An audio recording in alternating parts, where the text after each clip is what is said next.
Ya solo bandeko balandi radio télévision Kimbangiste bana pasimo Kimbangu mbote na bino banso besika bozwami. Ezali na ngai esengo mingi na mokola lelo po ete tokoti na année ya sika année 2017 pona kobanda émission na biso na émission masolo ya liboso tolingi to pesa bino ba meilleur bino bandeko bokolandaka biso tango nyonso to pesi bino ba meilleur vœux de bonheur et de prospérité pour l'année 2017.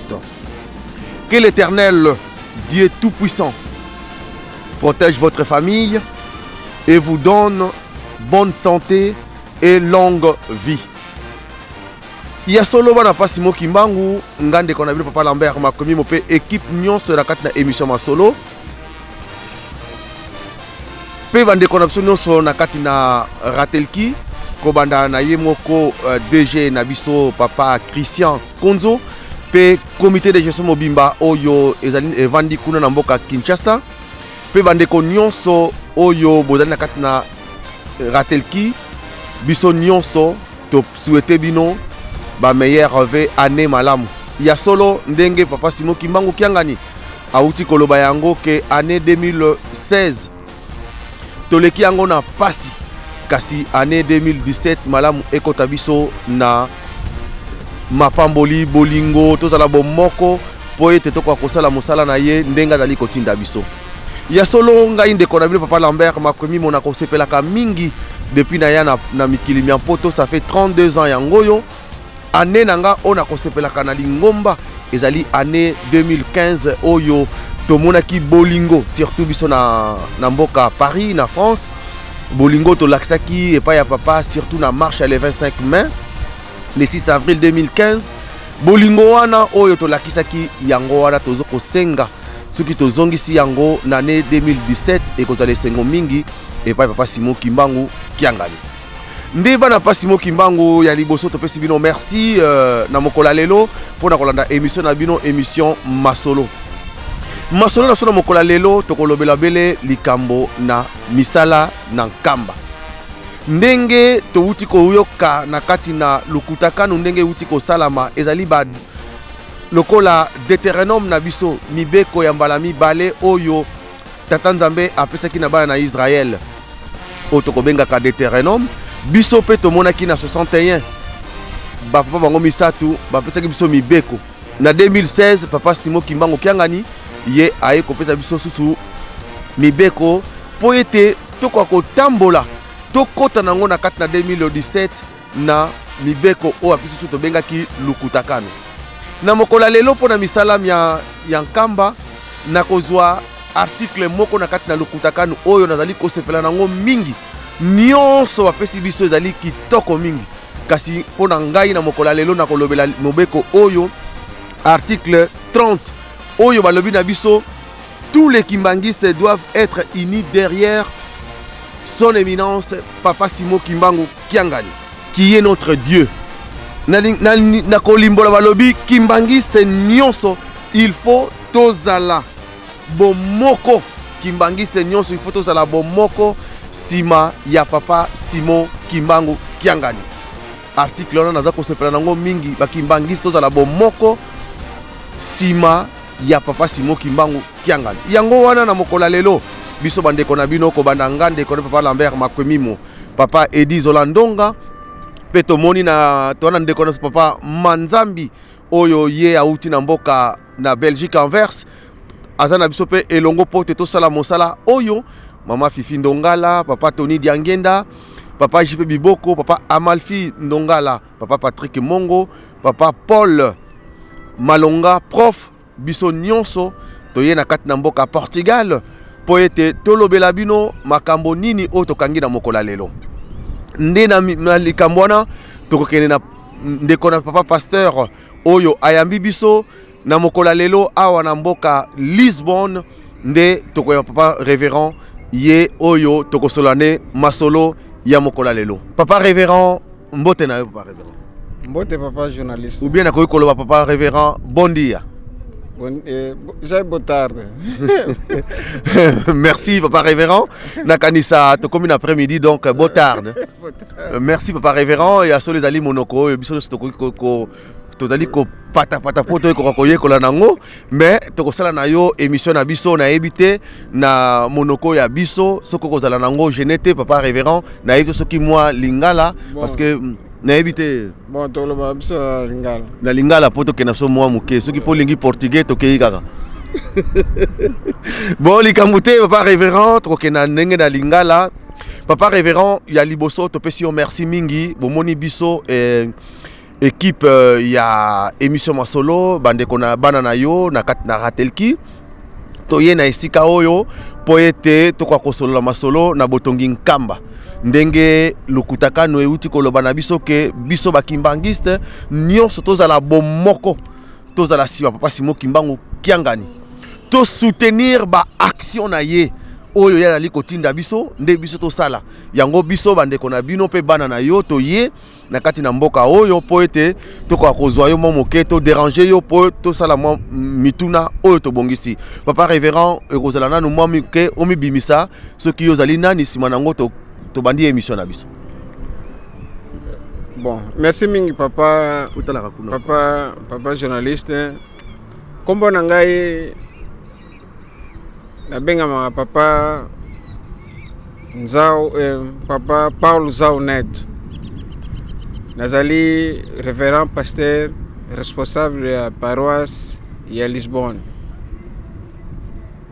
Merci papa révérend nakanisa ya liboso pona kobanda émission na biso. Tomoni omemi biso na esika oyo tozali komona ndenge nini bato oyo toyoki ke esika oyo bazalaki koteka batekaki bakoko na biso na tango na kala toyebi te soko komeki mwa muke opesa biso explication kaka muke poto kwa koyeba bandeko bazali kolanda biso bayeba nini yango ezalaki awa na mokolo na tango na kala. Esika oyo ezali esika bazali kozwa masuwa pwete bakende na Afrique bakende na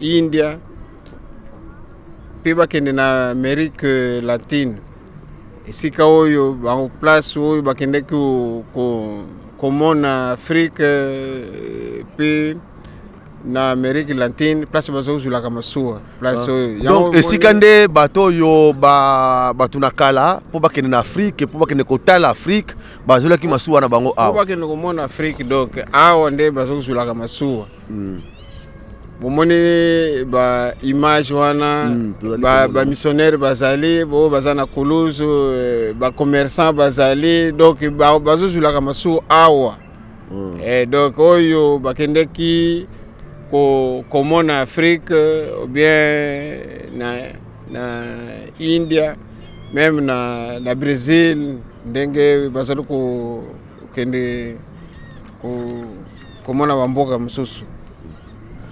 Merci papa révérend nakanisa tokokota mbala moko na likambo na musée. Papa misala oyo toyeli nesika oyo yali misala ya musée toye po ete tomona besika nini babiloko ya oyo bana pasi mo Kimbangu na kati na mikili mia poto basombi oyo kangami awa na kati na mboka Portugal yango moni biso to déplacer toye po ete to solola na bino bakonzi oyo papa Simon Kimbangu kiangani atiaki awa na mboka Portugal awa na Lisbonne et puis bolobela biso ndengo dali yo moko te bozali kosala mosala yo na bandeko nyonso lingomba nyonso pe na papa na biso papa Ricardo Soke nde bino bosalaki mwa équipe mobimba po ete boko kosomba ko laksa biloko kitoko ke na musée ndenge to wuti komona musée o bolaksi biso na mokola lelo papa révérend to lingi to yeba makambo wana ya biloko ezali ndenge nini. Bon makambo biloko ezali lokola papa Simon Kimbangu ngani apesaki biso mukumba ezali kaka te na Portugal ezali biso nyonso na mikili ya poto to latsa musée yango wana mukumba oyo Portugal asalaka ezali kaka te Portugal ezali biso nyonso na kati Europe tozali mutu moko pona kotosa papa Simon Kimbangu ngani. Alors banda to somba biloko bon biso to koloba susu te o eleki pona ngai na lingi toloba makambo sika.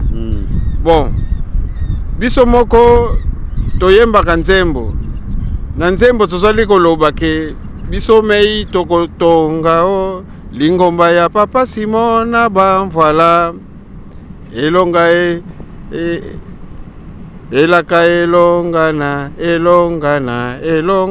Donc nzembo biso moko toloba ke biso bato kotonga lingomba ya Papa Simon Kimbangu na bamvoila. Donc mutu alongisaka tata Nzambe ezali biso bato. Nzambe pe ye mutu alongisaka biso. Bo tokolongisa tata Nzambe na ndenge nini? Tokolongisa ye na ndenge ya misala oyo makambo ye aloba e soki biso tosaleli yango bolongi ya Nzambe. E biso pe na vi na biso nyonso tozana ngo ye Nzambe ye mutu akokosalisa biso. Donc eza nango eloko capacité selon que biso tondimi ko salela tata Nzambe po biso moko tolobi tokotonga lingomba ya Papa Simon Kimbangu na bamvoila elonga na ye monana biso bato nde tokosala ke elonga Papa Simon Kimbangu kiangani ye monana na misala o tokosala place tokomona ke mokili bakoyebela ye ke solo asili kolonga. Mais pas révérend, tozali koyoka bon balobi ke tokoti na ne ya sika tozala bo moko sima ya Papa Simon Kimbangu kiangani bakereli ya kala totika yango po te tosala mosala na ye po te ye alongisa biso. Mais babiloko oyo esomba na Portugal, est-ce que biloko wana ba réalité nango, est-ce que biloko wana ezali ou bien ezalité ezako ekei ou bien na ekeite? Bon, papa journaliste biso to uti kuna kotala biloko yango biloko ezali oyo kenda si ekenda batu bamona ngo deja eza na boma eza na nkamba mususu ekoma me mususu etikale na nawo mususu ezala nawa nanu kutu basali yango te po biso moko tokendaki kuna tolobake to suspendre yango po soki basalaka nyonso. Donc nanisi lingomba akokozala na makambo yango tolobaki na bango ke non lokola mise banogere yango te esengeli bo temporiser nanu po ti mokolo ekozongela so misala bongo bo baneso kosala siku biloko ezali awa soki lelo bon exemple yango oyo conteneur ekenda na boma ekena totindaka ekende na nkamba ekendaka agence bazaka na confiance na biso conteneur ekenda tofutila mbongo te ezalaka il faut tofuta 5600 quelque tofutilité bon et puis makambo ngo donc eke susute alors eloko emoni biso batuzo kofuta kango nyongo wana tozo kofuta ka muke to bino banani bino bandeko ya bon biso ya Portugal engolo bateke lokola tozali kofuta lango ezali pona intérêt na biso kaka non ezali poto protéger devoir oyo Papa Simon Kimbangu ngani apesaki biso po to tieliki yake bandeko na biso tango yokoka bako contribuer na bango. Alors lokola biso sana kata terrain toko kanga maboko te il faut to sala pona défense ya lingomba. Donc biloko ezali mais papa révérend na kanisa ezali na biso pe mawa ndenge tozali komona soki tokomi awa biso bana na yo pe bandeko na yo po ete tomeka nanu kolakisa bana Papa Simon Kimbangu esika bango bavande bamboka na bamboka batali kobimisa po ete batonga batia po ete mise bokoko na biso kasi tina mokola lelo tozali komona ke makambo yango ezali kokende mingi te toyokeka ke biloko ekangami na Portugal biloko ekangami na Portugal toye epai na yo mutu tozali korepresente Papa Simon Kimbangu kiangani awa na mboka Portugal olobela biso eloko nini ezali kozanga po ete biloko wana tozwa yango eke na mboka Kinshasa. Eloko kaka tokoloba kozanga bon pona ngai nakoloba te ke tozokozanga non ezali kaka tozongisa eloko tozokosalela tozala mutu moko po ete korepondre oyo papa Simon Kimbangu ngani asengaki biso. Donc mise ezali na maboko na biso nyonso kimbangisi nyonso surtout oyo azali na rete Europe photos na mémoire na biso ke mise ezali na responsabilité na moko oyo atangami mwana papa Simon Kimbangu ngani. Donc yangwana tozali kosenga na bandeko na ngai bandeko na biso basili kopanza na mokili mobimba ke tozongela projet oyo bapesaki biso na papa Simon Kimbangu ngani. Biso tolembi te tozali kozela ke bandeko na biso nyonso to répondre ndenge papa Simon Kimbangu ngani asengelaki biso to servir. Papa révérend nakanisa réunion na bino ya suka oyo bobengamaki pa papa Simon Kimbangu kiangani likambo na commission. Est-ce que commission ndenge ezali wana liloba nini oyo yo papa révérend pasteur okangaki natina papa natina na commission oyo papa Simon Kimbangu kiangani alobaki na bino tango boyanganaki bino nyonso banganga nzambe? Bon pona liloba vraiment oyo ngai na longwaki awo na Portugal ezalaki po toyoka papa makambo nini oyo ezalaki na ye. Papa manifestaki ke ngai mise na ngai biloko na ngai eza na Portugal nalingi eya awa na nkambo commission makambo commission oyo ke circulaire etambola na kati ya Europe oyo etangama ye ayebi yango te. Donc soki nazali koloba wa nazali koloba oyo papa Simon Kimbangu ngani amanifestaki na kati ya réunion wana alobi ke makambo na bino ya commission ezali makambo na bino na bituma na bino oyo bino bozali kobunda ngai nayebi makambo wana te. Ngai nalingi biloko na ngai eza na Portugal eya po esepelisa ngai ngape nasepela na bino biso ba responsable place wana tobetaki maboko ngeta papa tutasalila mama nange tumini. Alors koya nanga toye awa timuko lelo nanu sinali nane monani te ndenge na siri koloba mais eyoloba te ke lokola bandeko na biso baza ko participer te biso to tika lingomba ekene na makambo po lingomba balinge bafunda ngo po mundele même que ça la 30 euros soki ofuti yango te. Donc faut kaka acha makambo na tribunal ngai nakendaki kobondela bango nzambe pe asungaki nazwaki responsabilité lingomba ya Portugal azwi responsabilité pona kofuta kandambo po biso au na Portugal zona biso na capacité te ya on sisane kota ba 20,000 ba 30 non.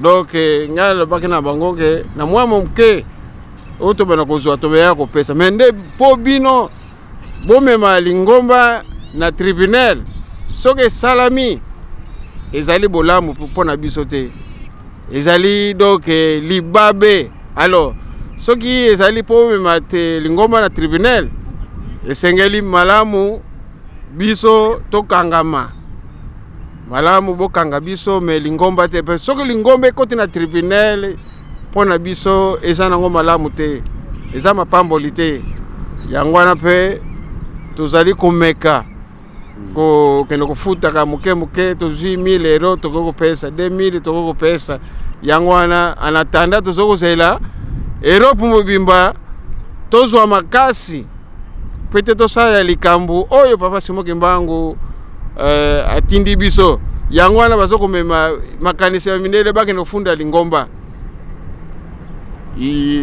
Tozali kosenga ke biso tokotika te lingomba bafunda lingomba ke na tribunal tokotika te yango wana biso tondimaki kofuta muke.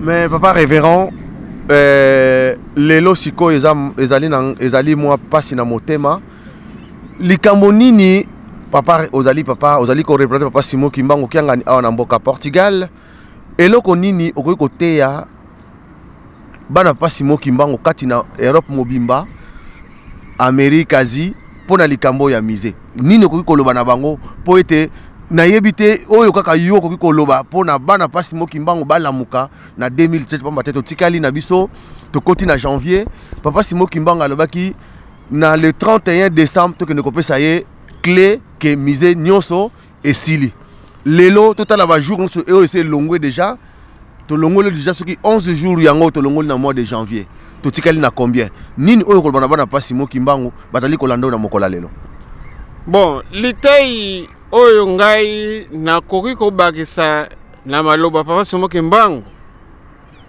eza nango te o nzambe azali kaka nzambe donc ezali kaka nalakisa ke bandeko na ngai toluka kotosa papa Simon Kimbangu kangani donc bolamu oyo tokoki kosala na likambo ya tata nzambe kotosa kaka oyo azali kotinda totosa kaka mutu na mutu ifo azala na conscience na ye ke ngai nazali kotosa papa Simon Kimbangu kangani ke ye azali nzambe donc liteya pe oyo koleka kotosa nzambe eza te alors donc eloko kaka nakoloba bandeko na ngai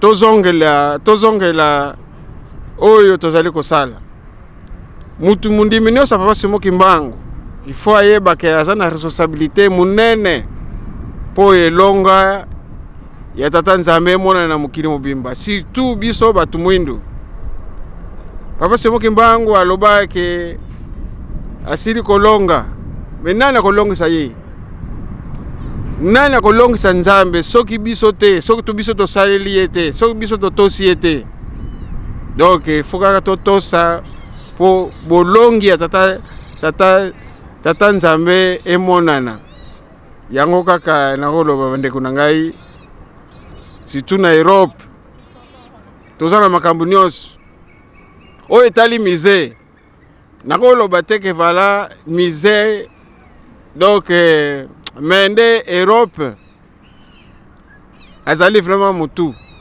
soki kaka Europe tokoti bolembo nayanisi makambo pe okende malamu te selo nzambe alakisaka na ye donc ndenge musée tomoni awa na Portugal ndenge olakisi biso donc olingi ma musée na biso ezala ndenge wana musée mpo nini biso tokolakisa musée eloko malamu bazwila yango exemple nkamba ekoyamba babota maso ya mokili mobimba mitango bakende nkamba esengeli bakende kokuta eloko oyo kuteleki oyo bango basali awa na Europe oyo na Amerique ou bien na Asie alors tango bakende na nkamba bakende kokuta eloko moko oyo batiki na mboka na bango ezala kitoko non structure faut ezala malamu même na kati biloko moko ekozala kuna historique oyo kutubango bazala ngo temende structure donc faut ezala ya kitoko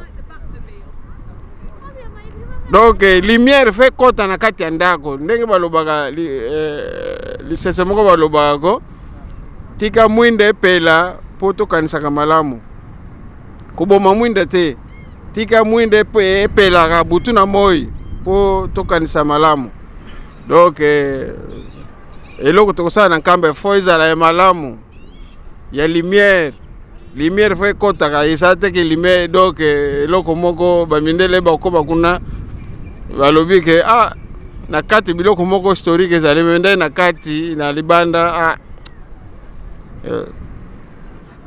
Merci papa révérend likambo nini sikoyo mpona kosukisa likambo nini okokoloba na ba collègue na yo ba responsable ya paroisse na mikili mia mpoto mpona likambo kaka na musée mpona biso ba responsable ezali très important po totosa mokonzi patron Papa Simon Kimbangu ngani azali patron ya Lingomba.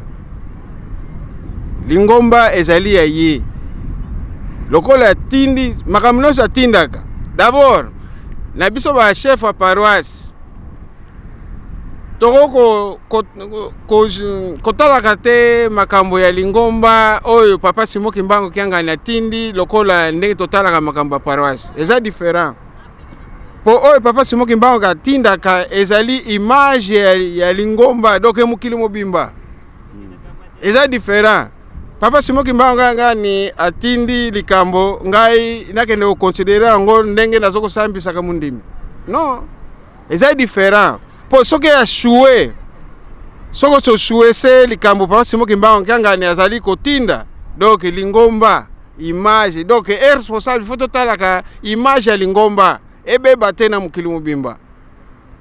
Donc responsabilité monene tozana yango d'abord responsable la paroisse asa la collège ani soko tosi mutindo ya patron yote biso tozana Europe eloko ni bako senga yo faut démissionner.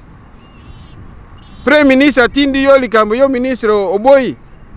D'abord donc même ba journaliste ba kolobaka en tout cas likambo yo eloko kaka kosala démissionner pour autosi mokonzi na yo te donc oko recevoir mokonzi na yo te donc yango wana tosenga na ba responsable ya paroisse oyo elobi Papa Simon Kimbangu ngani fo keba po ezali image ya Lingomba lokola ya mise Papa Simon Kimbangu ngani alingi biloko ekene na nkamba po ekelo sisa musala wana etango mise etongami te esili te na tao ya lingi eza image ya nini eza ya paroisse te eza ya Lingomba donc sango kendeke ortala kutu bakimbangisi kutu bazotonga me bakoki kotonga te soki Lingomba ekoti na nyongo nyongo wana okena kombo na ngai te okena kombo ya Lingomba ke bakimbangiste Lingomba kimbangiste ezali ko deva société ta donc yango a conseil na ko pesa bandeko na ngai to sangisaka makambo te na sika moko surtout tindaka Papa Simon Kimbangu ngani ezali très important po yango wana ezali image ya Lingomba na mukili mobimba. Merci Papa Révérend. Yeah, merci Papa journaliste na occasion opesi ngai. Merci. C'est biso na Portugal. Merci beaucoup. Ça va, merci. Mama mwilu aboteli iso mesia elakana yekolo Yesu elongani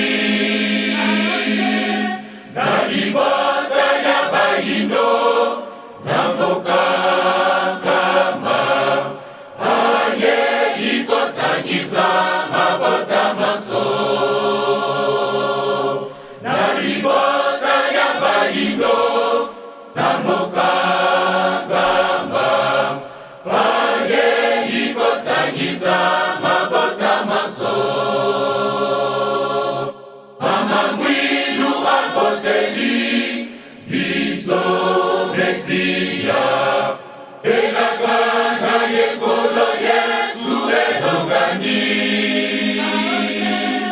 na libota ya bayindo na mboka kama aye ikosangisa mabota maso na libota ya bayindo na mboka kama aye ikosangisa mabota maso mama mwilu aboteli biso mesia elakana yekolo Yesu elongani na libota ya bayindo na mboka kama aye ikosangisa mabota maso na libota ya bayindo na mboka kama aye ikosangisa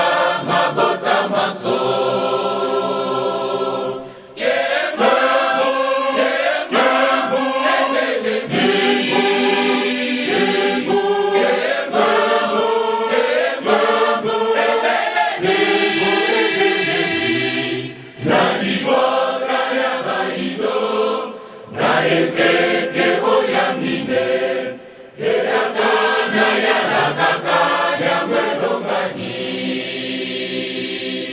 na libota ya baindo na ekeke oyamine elakana yala kaka yango elongani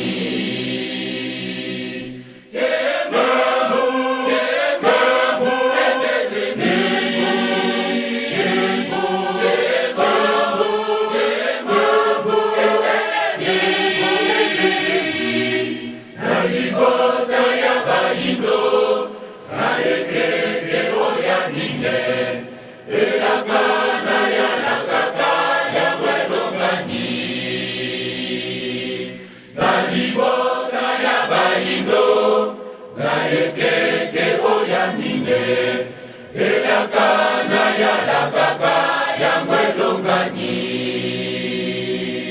tosanjola yeto yembela yeye mokonzi wa mabota tosanjola yeto yembela yeye mokonzi wa mabota tosanjola yeto yembela yeye mokonzi wa mabota tosanjola yeto yembela yeye mokonzi wa mabota elakalaka kalibota ya bayuda elongani na baindo na mboka nkamba yelusalemi ya sika tosepela tosanjola yeto yembela yeye mokonzi wa mabota tosanjola yeto yembela yeye mokonzi wa mabota tosanjola yeto yembela yeye mokonzi wa mabota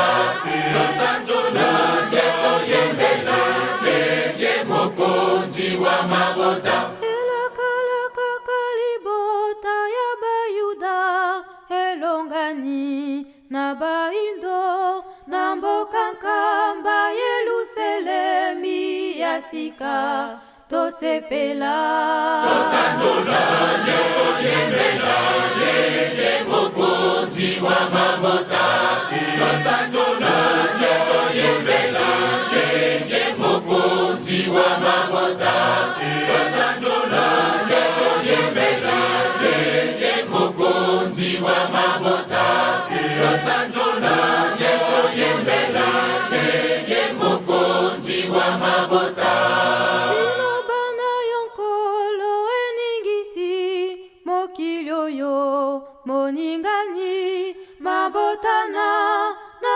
mabota pajaliko ya koluka yo tosanjola yeto yembela yeye mokonzi wa mabota tosanjola yeto yembela yeye mokonzi wa mabota tosanjola yeto yembela yeye mokonzi wa mabota tosanjola yeto yembela yeye mokonzi wa mabota ilobana yonkolo eningisi mokili oyo moningani mabotana na mabota pajaliko ya koluka yo tosanjola yeto yembela yeye mokonzi wa mabota tosanjola yeto yembela yeye mokonzi wa mabota tosanjola yeto yembela yeye mokonzi wa mabota tosanjola yeto yembela yeye mokonzi wa mabota kolo yesu mesia bayokanaka na moli momosantu baya koluka liboto yo ebungaki na mokili bango basato bakiteli piswa ose tosepela tosanjola yeto yembela yeye mokonzi wa mabota tosanjola yeto yembela yeye mokonzi wa mabota tosanjola yeto yembela yeye wa mabota tosanzola sekoyembela yeye mokonzi wa mabota Kolo Yesu Mesia bayokanaka na moli momo santu bayakoluka libotoyo ebungaki na mokili bango basato bakiteli biswa ose tosepela tosanzola sekoyembela yeye mokonzi wa mabota tosanzola sekoyembela yeye mokonzi wa mabota tosanzola sekoyembela yeye mokonzi wa mabota tosanzola sekoyembela yeye mokonzi wa mabota tosanzola sekoyembela yeye mokonzi wa mabota tosanzola sekoyembela yeye mokonzi wa mabota tosanzola sekoyembela yeye mokonzi wa mabota tosanzola sekoyembela yeye mokonzi wa mabota tosanzola sekoyembela yeye mokonzi wa mabota tosanzola sekoyembela yeye mokonzi wa mabota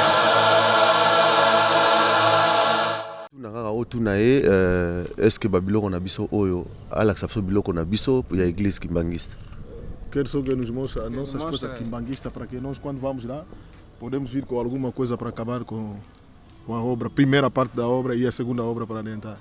Só explicar só o que está aqui. Muito bem. Boas tardes. Relativamente à obra efetivamente encomendada pela Igreja Quimbangista, portanto, temos armazenado aqui a parte dos vidros que vão ser encaixilhados em obra, portanto eles estão devidamente protegidos e devidamente embalados para um transporte marítimo e portanto todos estes módulos que estamos a ver aqui junto em madeira são efetivamente as embalagens que correspondem aos vidros da obra da primeira parte. Albibo, babiloko nyonso ezali contenir ba vitre ya ba élément nyonso ekendeki mwa ndambu na oyo etikali kuna donc yango mutu eza arme eza très bien compacté ekende na bateau ndenge eza po eza donc prêt ekende longwa ekende na bateau yango ezali awa ekende na Congo bateau kaka oyo ekokende na avion te eza poids donc oyo neti boye eza conteneur moko déjà donc na conteneur moko ekota 25 000 nyonso ekoka na conteneur te eza déjà plus de 25 000 kilos. Mais siko est-ce que babiloko yango oyo bozo kosalisa ba commande se sili e futami ou bien zana no babiloko mso zali susu ya kosalisa po tokoko mona a meio de ver mais as coisas que foram encomendadas e ele quer saber o dinheiro já acabamos ou ainda ficou na primeira parte ou a segunda parte quais são pelo menos relativamente a encomenda está paga, a grande parte da obra está paga, falta uma parte para completar o envio desta mercadoria da primeira fase e falta efetivamente fazer a adjudicação ainda para produzirmos a segunda fase.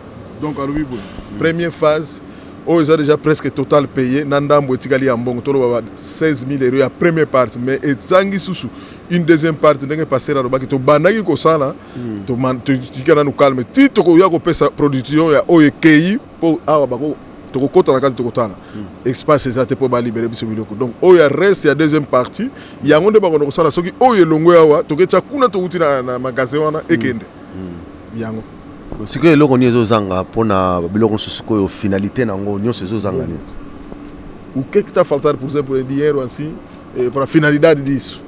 Na primeira fase, não sei exatamente o valor, mas são 12 000 e qualquer coisa euros.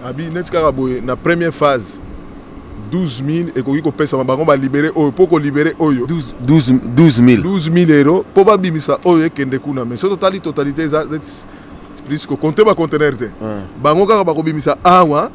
Aketiana armazé kuna sikoto kuma na problème sur ba. Donc non, à partir de awa 12 000. 12 000 soke mona ni lelo biloko eko bima. Non, mais ça y a solo. Non, alors ce que ça y a solo que 12 000. Et confirmando même que 12 000 a partir daqui se sair essas coisas a primeira fase sai. Exatamente. Sim. Exatamente. Première commande Ouais. et koki kobima o fait mais mususu ba kobimisa te. O restante n'est à partir ils sont compter la deuxième phase kobima te. donc Kobimisa ka libérer o ezali ko compter la première phase. Oh, c'est salami déjà. Yango yonde toujours c'est là 12 000 pour la première phase et kende. Après va continuer la deuxième phase. Deuxième phase bon on ko sala ko kota na kati. Ah bon, les kamote. Koko senga ça. 12 000 soke monani.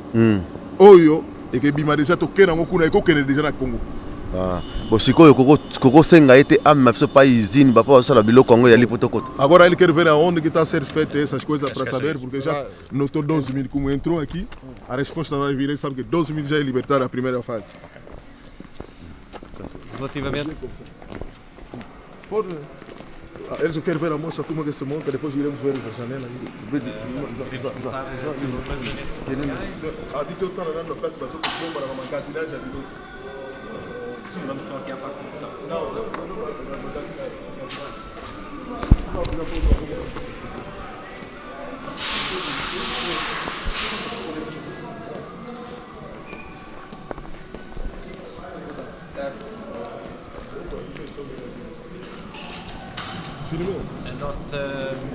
A nossa fábrica está munida de mais alta tecnologia na produção de caixaria. Machine, vamos usar da tecnologia avancée.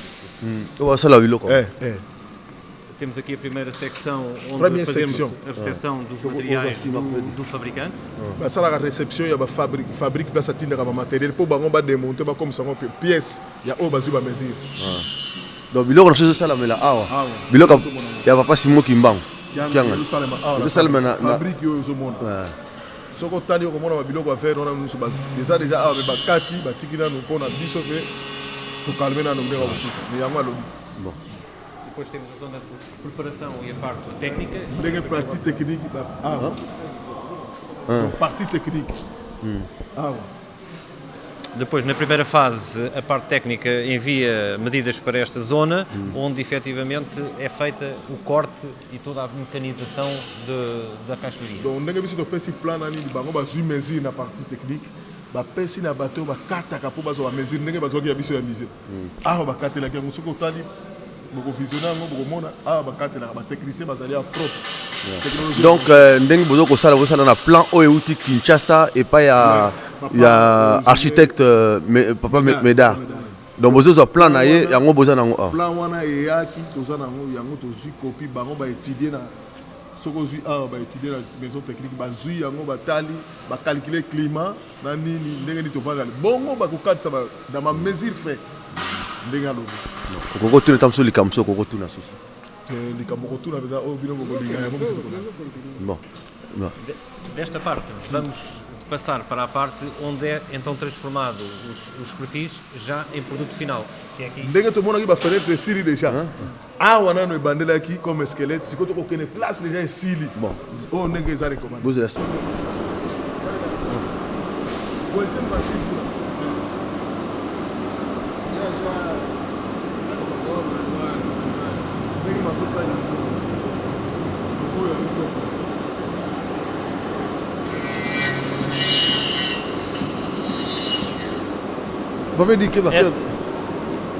Sensor de segurança.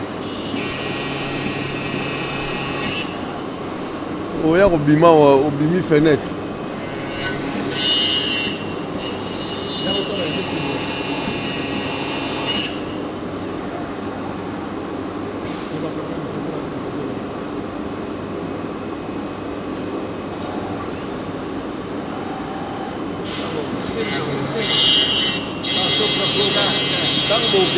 Máquina não pode furar a mão. Chegamos a querer furar a mão, não.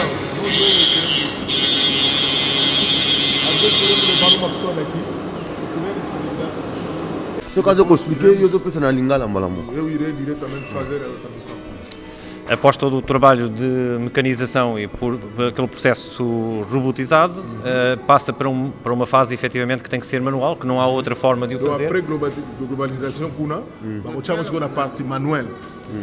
Portanto, aqui, depois de todos os perfis todos estarem cortados e todos mecanizados, são transformados em peças finais, ou seja, é a zona onde efetivamente chamamos de assemblagem. Assemblamos os perfis uns aos outros para criar a estrutura final, que será uma porta, uma janela ou outra que seja em causa. Donc, bem a place uma assemblage. Nyo so bakati uti na mesure directrice, bakati ngura na appareil et bango se bako chango comme fenêtre ndenge to moni boy. Donc ba pièce ko yawa, so que la porte, basali porte, so que fenêtre, so que loko mo ya nati ya rouler basali awa na place do biloko pe ya église ya misé, ba mesure so uta ngura ba montagne yango awa. Na place assemblage. Donc matériel nyonso ba fenêtre ba porte nyonso a misé o ya zoke nkamba donc outil a na Portugal. Montage nango salami a. Portas, a janela, tudo que vão lá para o museu saiu mesmo aqui nessa montagem e assemblagem aqui. Exatamente, foram todas fabricadas aqui neste espaço e daqui passaram para a zona de controle de qualidade, que é a parte final ali, onde foram verificadas para que efetivamente só se fosse embalado quando estivesse tudo corretamente bem finalizado. Après awa, nyonso ba porta misera ba fenêtre les gars qui ba monter en haut. Inspection que y wana na ba machine après awa to que na place wana ba inspecteur qui nyonso ndenge que et ça très bien finalisé na ba mesure bien dotée donc très bien calculé et le comment ko raté avant les cas on a pour que les places ba mumula n'est-ce que là tout il faut ça bien raffiner place wana liboso. Donc et loko moko te ko leka awa ke ndeko bo mama sans que batala ba prémono na mikemi zangi mesure yango utoro ba. Finalizamos então com o armazenamento aqui nesta zona depois de estar. Donc après ba ko finaliser na zone ndega lobi zone ngo ya inspection so que utia ba ye awa ndeko tala ba mesure exacte ya biloko de so batindaki. Bakoki kokanga eloko te sans que bazwa ba mesure minimum. Donc ndenge ke ba fenêtre no soko tali ba mesure ngo eza peut-être doté oko chabo badali kolotina se eza tout droit mon côté ezangi awa ne mutu ba confirmer ngo. Ali bongo pode continuar là. Depois de feita efetivamente essa inspeção que está tudo ok, é embalado e armazenado com dois protetores, portanto bolha e cartão, que vai depois ser armazenado aqui, onde agora vamos ver também os materiais que foram feitos, que estão ali já armazenados. Donc alobi boy, tango ba inspection to moni ba sachet wana ba ko chango double na ba papier na po kanga ngo bien directement hermétiquement. Bongo nde ba ko ko bomba nguna po baza sûr et certain que biloko salemi bien na ba mesure certain. So ki awa lekite fo ezonga po salemi bien te. Alors les gars qui na ba inspection sérieux po ba kanga ba sachet wana yango to ko mona e bomba bi kuna biloko na biso ezali awa siko. Oh non, biso salema déjà. O material que foi feito, executado e que está pronto a embarcar para o Congo. Biloko oyo esalemaki po ekele na Congo na République na église Kimongise déjà esalemi yango awa donc ndenge eleki na ba expression oyo nyonso moni biloko na biso après donc oyo kutu bo sala te donc tanga uti na inspection esalemi yango eza awa na armazé oyo siko foto futa donc ndenge toyoki 12000 na ba biloko na ezangi po oyo ekende ba embala oyo ndenge eza boye kolongwa kaka awa bateau.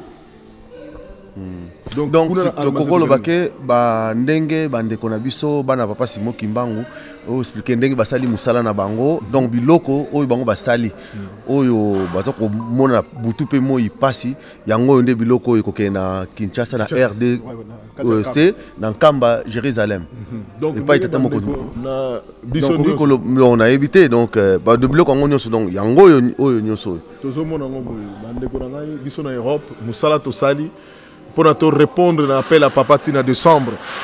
Oh, besoin d'un ingénieur, bah misusu ba kili bana ba muta mutu bomoni bango.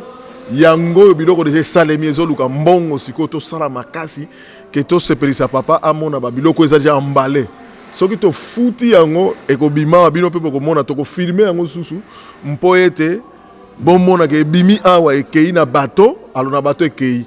Donc biso baninga na bino, biso nyonso na Europe, Portugal kate Europe nyonso to sangisa ba moyen na Amerika pe na Amerika o nyonso akoki komona Daniel tala soucia papa Simon Kimbangu kyanga ni biloko na ye yango yo fo elongwa awa koki kokoloba na ye ke ba biloko oyo nyonso ezali financé par ba kimbangiste nyonso ya Europe, Amérique, Asie pe Océanie. Oui. Et seguinte, non sûrement on dit ça na língua materna. Essas coisas todos estão a ouvir, para que eles sabem. É financiado para Europa, América, Canadá, então, Oceania e a parte de todo mundo onde está a igreja quimbanguista, os cristãos estão a financiar isso, estão a ver esse cassete, estão a confiar com o Senhor e a firma do Senhor para fazer essa parte toda. Por isso vieram aqui. Eles têm confiança com o Senhor, por isso foram mandatados para cá. Muito agradecidos por isso e muito obrigado, irmãos, por terem confiado na nossa empresa.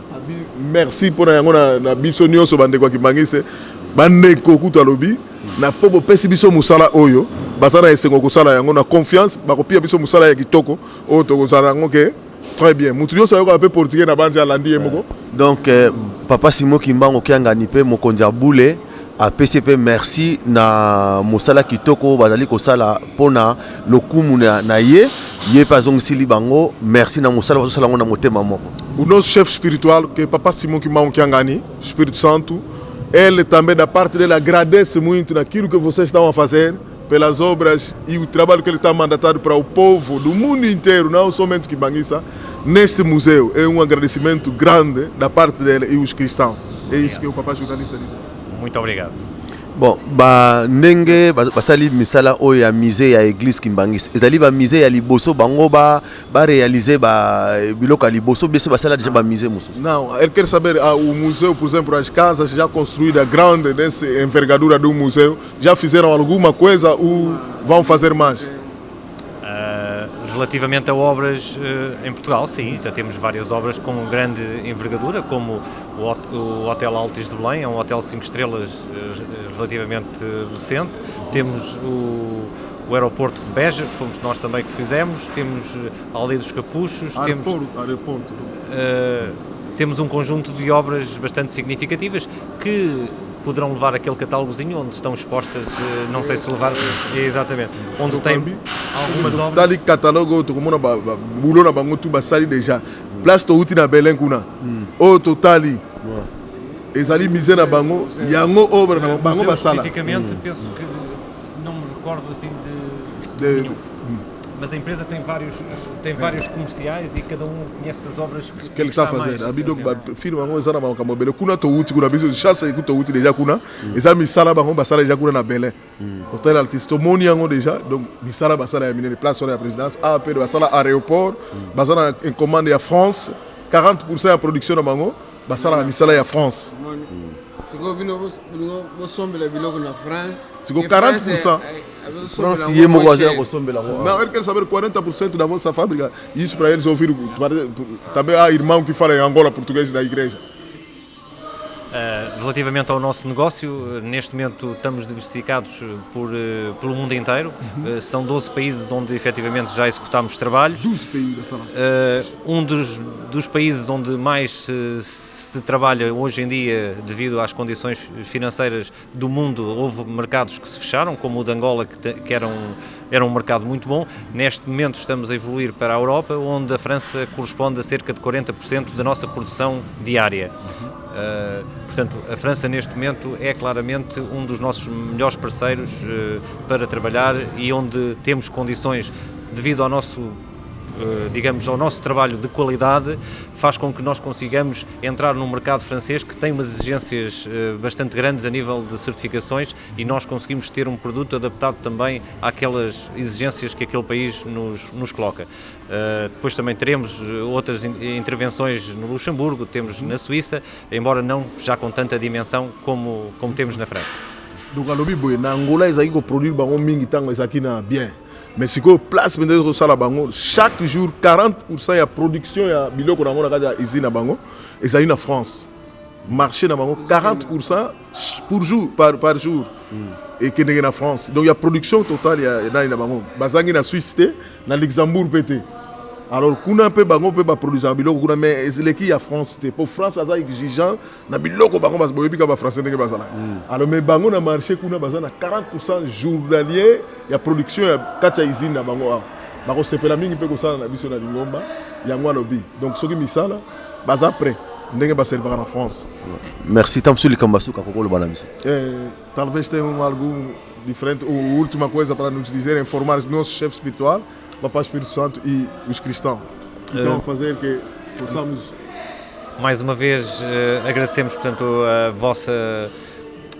da vossa parte a confiança na nossa empresa. Neste momento as nossas dificuldades também são algumas e, portanto, necessitaríamos também de continuar com o vosso projeto, portanto, ficámos na primeira fase, portanto, achamos que temos condições para que efetivamente continuemos o trabalho e ficamos muito satisfeitos se confiarem na nossa empresa para elaborar a segunda parte. Neste momento, aquilo que temos para vos apresentar é um produto de qualidade, um produto a um preço efetivamente também excepcional, devido a serem uma igreja, onde nós também temos esse cuidado de fazer o melhor preço possível para que efetivamente não tenham custos subvalorizados. Nesse sentido, fizemos um esforço grande também a esse nível financeiro para chegarmos a um acordo e foi alcançado. Merci.